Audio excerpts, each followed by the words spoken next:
let's talk esports. Let's talk about what's going on right now. I've said it in previous videos and you're seeing it now more than ever. A lot of good players in different games that are at the top of their craft are stepping away from the competitive scene.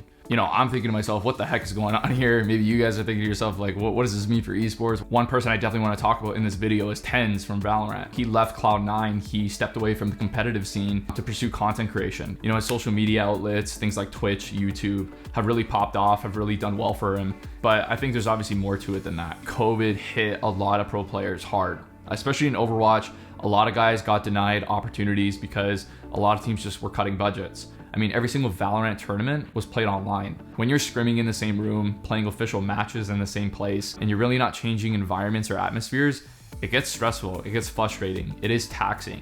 It kills your motivation, it kills that fire. I know, speaking on my behalf, I mean, I looked forward to playing on stage. I looked forward to going to those LAN events. Whether it was a $5 cash prize, whether it was $100,000, it didn't matter to me. Playing on stage, you get this rush, you get this adrenaline, and it's a big part about being a pro player. It's a huge perk. And when that's really taken away from you, you think to yourself, like, yeah, it's a no-brainer why he lost his motivation, lost his passion, even though he was like one of the best players. I mean, the guy is super young. He still has a lot of years of competitive left in him, and he decided to step away. I've gone and asked, you know, is it really worth to pursue pro? Should I let my son, you know, really put in the hours to get better and improve so he can become a pro someday?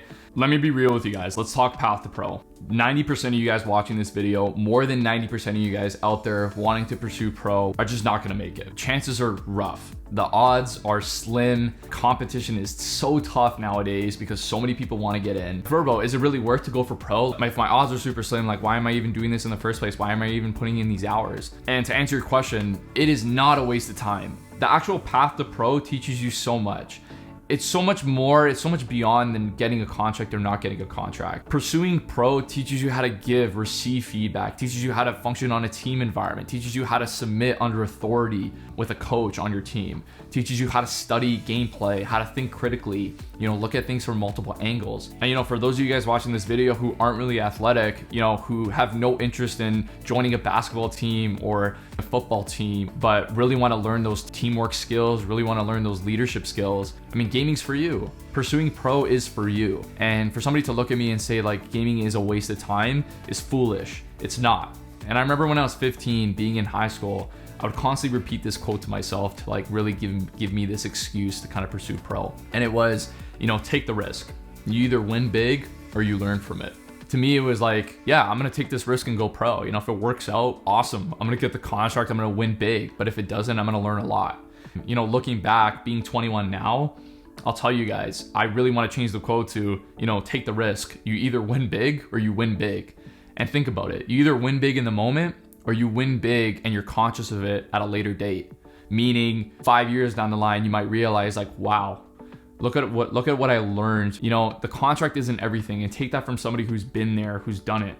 It isn't everything. My best time was running the race. My best times were found in the trenches, being on the pursuit to pro, not crossing the finish line, not getting that contract. I loved at the tenacity and, you know, the work ethic that I learned, that I adopted, because I just really wanted to be a pro player. Even if it worked out, even if it didn't, I was gonna walk out of that environment a new person. All that to say, my friend, you have a uphill battle. And if you really want it that bad, go for it. Just do it. But I'm just outlining and being real with you guys. But don't think it's an all or nothing, because it really isn't. There are other things on the other side of just not making it. Whether you're conscious of it now or conscious of it at a later date, like I said, you either win big or you win big. Anyways, guys, take it easy. GG's in the chat. I'll see you in the next one.